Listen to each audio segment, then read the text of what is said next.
Holiday ngayon pero may pasok pa rin sila mama. Kaya ito, hinatiran ko sila ng dessert para sa ka-works niya. Tapos ito si Yumi. Tapos itong oras na to, puntahan ko si Flor para hatiran din siya ng pagkain kasi practice nila ngayon sa sayaw nila sa cheer dance. On the way nga ako nito sa location nila, nakita ko silang tumawid. Tapos bumaba na ako dyan.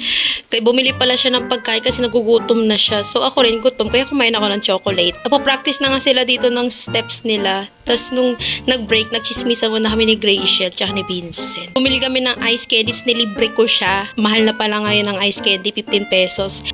Medyo na-board na nga kami ni Vincent kakaantay sa kanilang mag-practice kaya pumunta kami ng O-Save. Tapos chinek namin yung mga prices dito, ang mumura. Paglabas nga namin ng O-Save, hindi pa rin silang tapos mag-practice. Ayan, shoutout nga pala sa mga klase ni Flor, lalo na sa fan ko dyan. Hi Elaine. Tapos ayan, tapos na sila mag-practice. Tapos pumunta kami ng Ayala kasi medyo maambon na. Pagkarating namin ng Ayala, una namin pinuntahan ay CR dahil mga hulas na kami. Tapos pumunta kami ng Chowking dahil mga gutom na kami. Ang aming mga tiyan ay wala ng laman.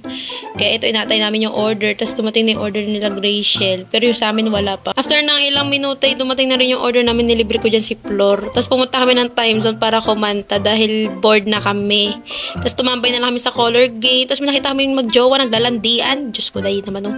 Tapos bago kami umuwi, dumaan muna kami ng Watson. Lubas na ng Ayala para umuwi. Tara siya, bye.